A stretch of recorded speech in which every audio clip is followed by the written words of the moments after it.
السلام عليكم ورحمة الله تعالى وبركاته. அல்ஹம்துலில்லாஹ்.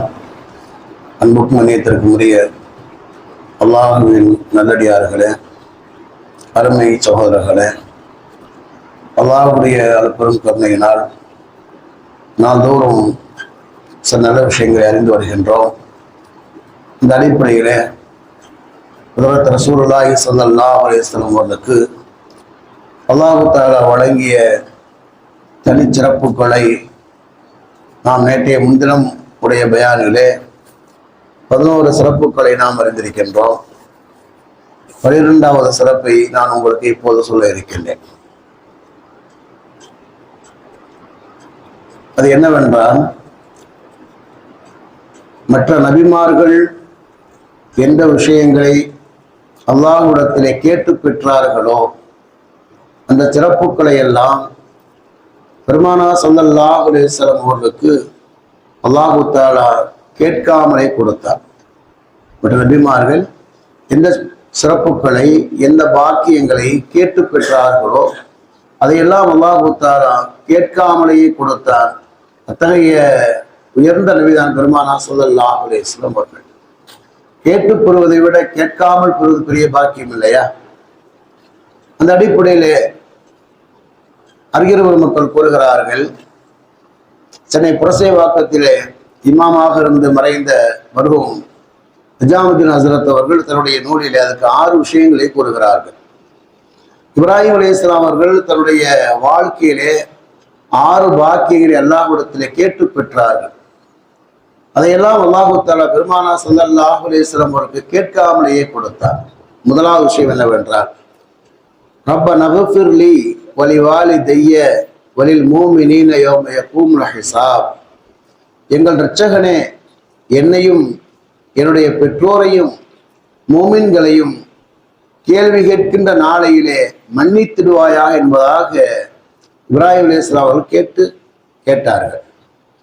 ஆனால் அல்லாஹு தஆலா அந்த பாக்கியத்தை பெருமானார் ஸல்லல்லாஹு அலைஹி வஸல்லம் கேட்காமலே அல்லாஹு தஆலா கொடுத்தார். என்னுடைய பாவத்தை மன்னிப்பாயாக என்பதாக கேட்டார்கள். யார்? இப்ராஹிம் அலைஹிஸ்ஸலாம் கேட்டாங்க. அல்லாஹு தஆலா அவருக்கு இந்த பாக்கியத்தை கொடுத்தார். ஆனால் பெருமானார் ஸல்லல்லாஹு அலைஹி வஸல்லம் அல்லாஹு தஆலா அந்த பாக்கியங்களை கேட்காமலே கொடுத்ததை தன் திருமறையை பதிவு செய்கிறார். லியக்ஃபிர் லக்கல்லாஹு மா தகத்தம மின் தம்பிக மா தஅக்கர். நபியே, உங்களது முன்பின் உள்ள எல்லா குற்றங்களையும் நாம் மன்னித்து விட்டோம் என்று அல்லாஹு தஆலா கூறுகின்றார். இது ஒன்று. சுருக்கமாக சொல்ற நேரம் ஆயிரும். இரண்டாவதாக எழுதுகிறார்கள், இப்ராஹிம் அலைஹிஸ்ஸலாம் அல்லாஹ்ட்ட ஒரு துஆ செஞ்சாங்க. அல்லாஹ் தன் திருமறையை பதிவு செய்கிறார். வலா துஹ்ஸினி யௌம யுபஅஸூன். யா அல்லாஹ், எல்லா மனிதர்களும் எல்லா உயிரினங்களும் உயிர் கொடுக்கப்பட்டு எழுப்பப்படுகின்ற அந்த நாளையிலே நீ என்னை இழிவுபடுத்தி விடாதே, கேவலப்படுத்தி விடாதே என்பதாக கேட்டார்கள். ஆனால் அதே நேரத்திலே அல்லாஹு தஆலா அந்த பாக்கியத்தை பெருமானார் ஸல்லல்லாஹு அலைஹி வஸல்லம் கேட்காமலே கொடுத்தார். யௌம லா யுஹ்ஸில்லாஹு நபிய்ய வல்லதீன ஆமனு மாஹு. அல்லாஹு தஆலா ஹஜ்ரத் ரசூலுல்லாஹி ஸல்லல்லாஹு அலைஹி வஸல்லம் அவர்களையும் அவரோடு ஈமான் கொண்டவர்களையும் கேவலப்படுத்த மாட்டானே அந்த நாளையிலே என்று அல்லாஹு தஆலா கூறுகிறார். இப்ராஹிம் அலைஹிஸ்ஸலாம் என்ன கேட்கிறாங்க? யா அல்லாஹ், அந்த மறுமை நாளிலே ஏதோ ஏதேனும் குற்றத்தின் காரணமாக என்னை இழிவுபடுத்தி விடாதே, எல்லாரும் முன்னாலேயும் அதை கேட்டு என்னை கேவலப்படுத்தி விடாது என்று கேட்டார்கள். எல்லா நபிமாரும் பயந்தார்கள். நம்முடைய வாழ்க்கை பாவங்களை விட்டு பாதுகாக்கப்பட்டிருந்தாலும் கூட ஏதோ ஒரு குற்றத்தை அல்லாஹு தஆலா, ஏதாவது ஒரு குற்றத்தை நாம் செய்து அதை அல்லாஹு தஆலா மறுமையிலே கேட்டு விடுவானோ, இழிவுபடுத்தி விடுவானோ என்பதாக கேட்டார்கள். அல்லாஹு தஆலாவிடத்தில் அந்த பாக்கியத்தை அவர் கேட்டு பெற்றார்கள். பெருமானார் ஸல்லல்லாஹு அலைஹி வஸல்லம் அல்லாஹு தஆலா கூறுகிறார், நபியே, உங்களையும் உங்களை ஈமான் கொண்ட மக்களையும் மறுமை நாளிலே நாம் கேவலப்படுத்த மாட்டோம் என்று அல்லாஹு தஆலா வாக்குறுதி கொடுக்கிறார். மூன்றாவதாக எழுதுறாங்க, வல்லதி அத்மௌ ஐயக்ஃபிர் லி ஹத்தியதி யௌமத்தீன். மறுமை நாளையிலே அவன் என் குற்றத்தை மன்னிப்பான் என்று நான் ஆதரவு வைக்கின்றேன் என்பதாக இப்ராஹிம் அலைஹிஸ்ஸலாம் கேட்டாங்க. என்னுடைய பாவத்தை அல்லாஹு தஆலா மன்னித்து விடுவான் என்று ஆதரவு வைக்கிறேன் என்று சொன்னால், ஈமான் என்றாலே பெருமானத்தை சொல்லுவாங்க. அல் ஈமானு பைன ஹௌஃபி வ ரஜா. ஈமானுடைய அடையாளம் என்ன அப்படின்னா, அல்லாஹ் என்னை மன்னிப்பான் என்ற ஆதரவும் இருக்க வேண்டும், என்னை தண்டித்து விடுவான் என்ற பயமும் இருக்கணும். ஏன்னா அல்லாஹ்வுக்கு 2 அதிகாரம் இருக்கிறது. அதாவது மனிதர்கள் 3 வகைதான் மறுமை நாளில். ஒன்று ஈமான் இருக்கிறது, நல்ல அமல்கள் இருக்கிறது, அவரோட பாவச் செயல்கள் எதுவும் இல்லை, நேர சொர்க்கத்துக்கு போயிடுவாங்க. ஒருத்தர் வந்துட்டு ஈமான் கொள்ளவில்லை அப்படின்னா அல்லாஹ் தஆலா அடுத்த ஆப்ஷன் அமல் இருக்கான்னு பார்க்க போறது. ஈமான் இல்லைன்னா எல்லா நரகத்துக்கு போயிடுவாங்க. 3வது ஒரு கூட்டம் இருக்கிறது, அவரிடத்துல ஈமான் இருக்கும், நன்மைகள் இருக்காது, ஈமான் இருக்கும், பாவங்கள் இருக்கும். இதுதான் அதிகமான மனிதர்கள். இந்த மனிதர்களை பொறுத்த வரைக்கும் அல்லாஹ் தஆலா ரெண்டுல ஒன்று செய்வான். ஒன்று அல்லாஹ் தஆலா தன்னுடைய தயாளத்தை கொண்டு மன்னித்து அல்லாஹ் தஆலா அவனை சொர்க்கத்துக்கு அனுப்புவான். இல்லாவிட்டால் அவன் பாவம் செய்த அளவு நரகத்திலே போடப்பட்டு பரிசுத்தமாக்கப்பட்டு சொர்க்கத்துக்கு போவான். இந்த ரெண்டுல ஒண்ணுதான் செய்வான். அதனால என்ன செய்வாங்க, பெருமானார் சொல்லுவாங்க, ஈமான் என்றாலே அல்லாஹ் என்னை மன்னித்து விடுவான் என்ற ஆதரவும் இருக்க வேண்டும், நம்பிக்கை இருக்காது. அதே நேரத்தில் அல்லாஹ் என்னை தண்டித்து விடுவான் என்ற பயமும் இருக்காது. அதனால என்ன சொல்றேன், நபிமாரு கூட பயந்தார். அவதான் கேட்கிறான், இப்ராஹிம் கேட்டான், யா அல்லாஹ் வறுமை நாளையிலே அல்லாஹனுடைய பாவத்தை மன்னித்து விடுவான் என்ற ஆதரவு வைக்கிறமாக கேட்டார்கள். அதை அல்லாஹு தஆலா பெருமானாருக்கு என்ன செய்யறார், கேட்காமலே கொடுக்கிற ஹஸ்புக் அல்லாஹ் வ மனித்தபாக்க மினல் முஃமினீன். நபியே, உமக்கும் ஈமான் உடையவர்கள் உன்னை பின்பற்றியவருக்கும் அல்லாஹு தஆலா போதுமானவன். அல்லாஹ் உங்களுக்கு துணையாக இருப்பான், அல்லாஹ் உங்களை மன்னிப்பான் என்பதைத்தான் அல்லாஹு தஆலா அந்த வசனத்திலே கூறுகின்றான். சரி, அடுத்து 4வதாக சொல்றாங்க, இப்ராஹிம் அலைஹிஸ்ஸலாம் இப்படி ஒரு துவா செஞ்சாங்க, வஜஅல்னி மின் வரஸத்தி ஜன்னத்தின் நயீம். யா அல்லாஹ், நயீம் என்ற சொர்க்கத்தில் வாரிசுகளில் உள்ளவனாக என்னை ஆக்கிவிடு என்பதாக கேட்டான். நயீம் என்பது ஒரு உயர்ந்த சொர்க்கம், 8 சொர்க்கத்துல ஒரு சொர்க்கம். யா அல்லாஹ், அந்த நயீம் என்ற சொர்க்கத்திலே யாரையெல்லாம் அனுப்புவாயோ அவர்கள் என்னை ஒருவனாக ஆக்கிவிடு என்பதாக கேட்டார்கள். அல்லாஹு தஆலா பெருமானார் ஸல்லல்லாஹு அலைஹி வஸல்லம் அந்த பாக்கியத்தை கொடுத்தார். இன்னா அதைனாக்கல் கௌசர். நபியே, உங்களுக்கு ஏராளமான அருள்கொடைகளை அல்லாஹு தஆலா வழங்கினார். கௌசர் என்ற தடாகத்துக்கு சொந்தக்கார் என்பது மட்டுமல்ல, கௌசருங்கிற வார்த்தைக்கு ஒரு அர்த்தம் அல்ல. கௌசர் என்ற தினசரி தண்ணீர் தடாகத்திலே பெருமான் இருப்பார்கள். எல்லாரும் என்ன செய்வாங்க, அங்கேதான் வருவாங்க. தாகத்துக்கு தண்ணீர் கொடுக்கிற இடமே அது ஒண்ணுதான். பெருமானா சொல்லுவாங்க, அந்த கௌசர் என்ற தடாகத்தினுடைய அந்த தண்ணீர்ல ஒருவர் 1 மிடர் குடித்தாலும் கூட லா எல்மவு அபதான் சொல்லுவாங்க. சொர்க்கம் போற வரைக்கும் அவருக்கு தாகம் ஏற்படாதமாக சொல்லுவாங்க. அல்லாஹ் அந்த நசீபை அவருக்கு வழங்குவானாக. அப்ப என்னன்னா, அல்லாஹு தஆலா அந்த வசனத்திலே கூறுகிறார், கௌசர் என்ற தண்ணீர் தடாகத்துக்கு சொந்தக்கார பெருமானார் தான். அதே நேரத்தில் கௌசருக்கு ஒரு அர்த்தம் என்னவென்று சொன்னால், எல்லா வகையான பாக்கியங்களும் என்பது அர்த்தம், ஏராளமான பாக்கியங்கள் என்பது அர்த்தம். அல்லாஹு தஆலா சொல்றார், நபியே, உங்களுக்கு ஏராளமான பாக்கியங்களை நாம் என்ன செய்தோம், வழங்கியிருக்கிறோம் என்று சொல்லி அல்லாஹு தஆலா பெருமானாருக்கு கேட்காமலே இந்த வாக்கியத்தை கொடுத்தார். 5வதாக எழுதுறாங்க, வஜஅல்லி லிசான சிதுக்கின் ஃபில் ஆகிரீன். யா அல்லாஹ், எனக்கு பின் வரக்கூடியவர்களுக்கு எனக்கு பின்னால வரக்கூடியவர்களில் நீ எனக்கு நற்புகழை ஏற்படுத்துவாயாக என்பதாக கேட்டாங்க. அதாவது எனக்கு பின்னால வரக்கூடிய மக்கள் என்னை புகழ்ந்து பேசுகிற அளவுக்கு என்னை உயர்ந்தவனாக ஆக்குவாயாக. கேட்கிற தப்பு இல்லை. அதாவது பெருமைக்காக செய்வது என்பது வேறு விஷயங்கள்.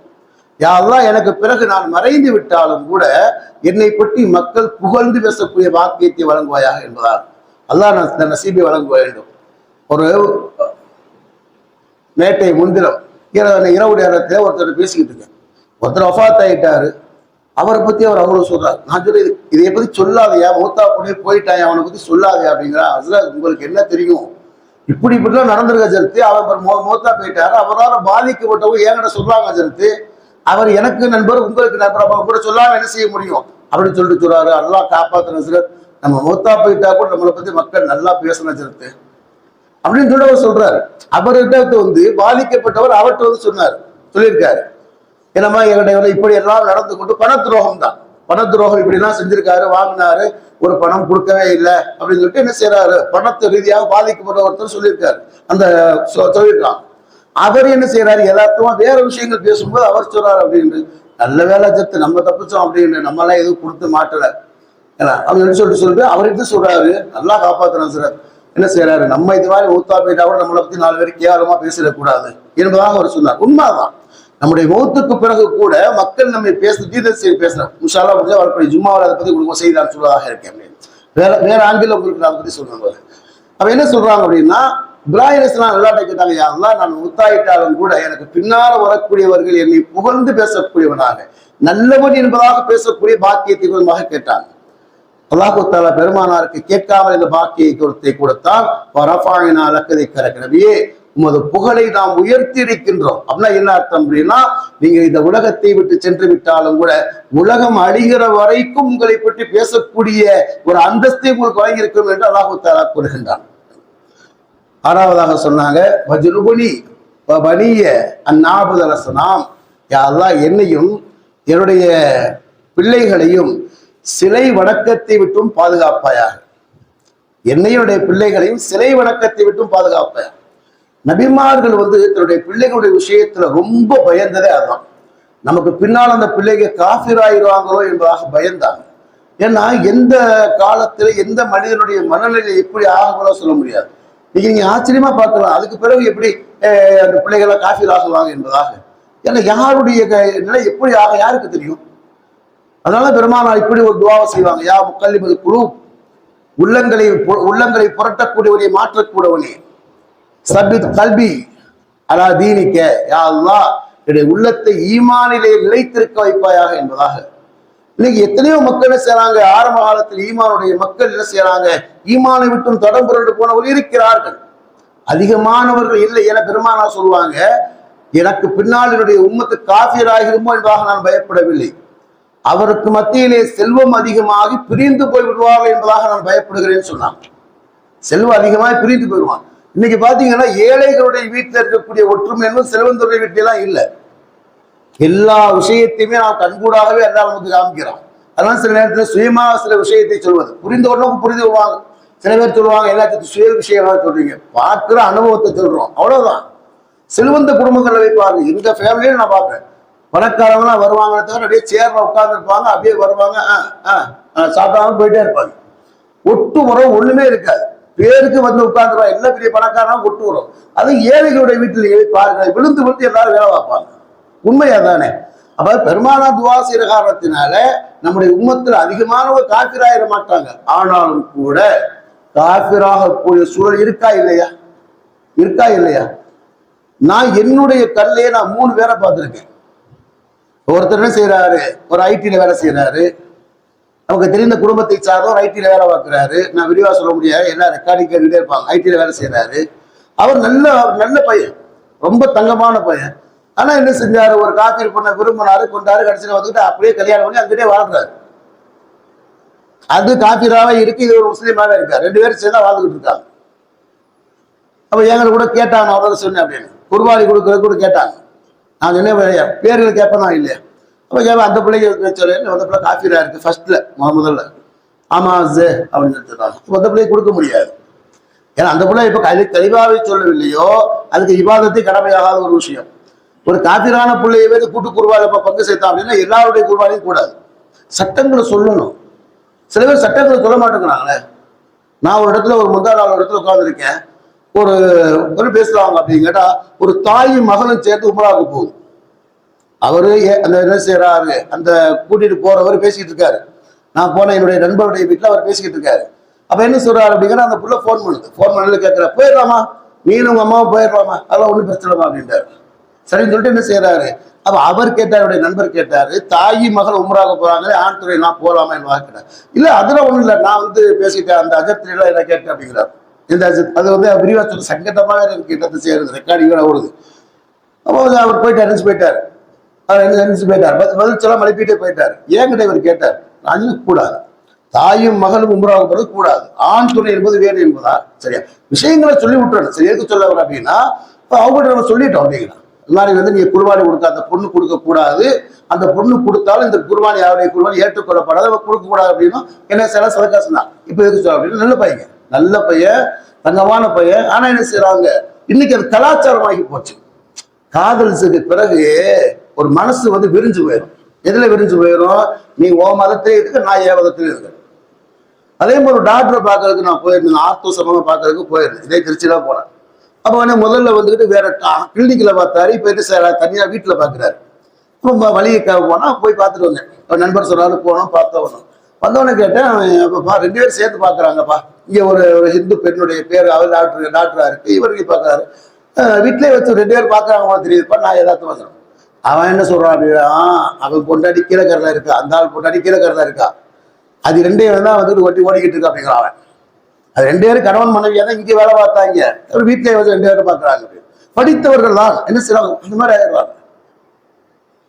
நம்ம பார்க்கிறோம் இல்லையா, நம்ம ஏத்தாவிலே பார்க்க தான் செய்யறோம். மூணாவது விஷயம் செய்யறோம், ஏத்தாவில பார்க்க தானே செய்யறோம். என்னைக்கு தீபத்தினுடைய கோயில் தீபத்தினுடைய நேரத்துல பார்த்தா தீபம் எரியும். கிறிஸ்துமஸ் அன்னைக்கு பாத்தீங்கன்னா என்ன செய்யும், அந்த அந்த அடையாளங்கள் இருக்கும். பெருநாள் அன்னைக்கு பாத்தீங்கன்னா அதுக்கு தகுந்த மாதிரி சில அடையாளங்கள் நடக்கும். அப்ப என்ன அப்படின்னா, என்ன ஆயிட்டாங்கன்னா எம்மதம் சம்மதம் இருக்காங்க.